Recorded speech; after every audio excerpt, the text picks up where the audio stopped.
નમસ્કાર વિદ્યાર્થી મિત્રો. સાઇટ્રિક એસિડ શેમાં હોય છે? તો લીંબુ, પછી નારંગી, લીંબુ પછી નારંગી અને બીજું શેમાં જોવા મળે? જે કાંટા ફળો હોય એમાં જોવા મળતું હોય. પછી ટાર્ટરિક એસિડ એ દ્રાક્ષમાં જોવા મળતું હોય છે.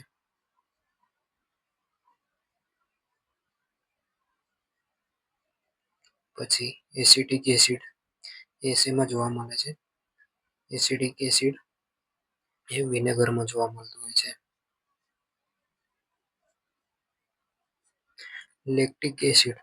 લેક્ટિક એસિડ એ દહીંમાં જોવા મળતું હોય છે.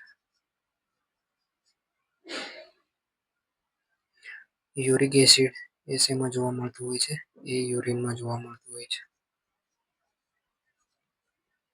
અને ફોર્મિક એસિડ શેમાં જોવા મળે છે? કમેન્ટ કરીને જણાવજો.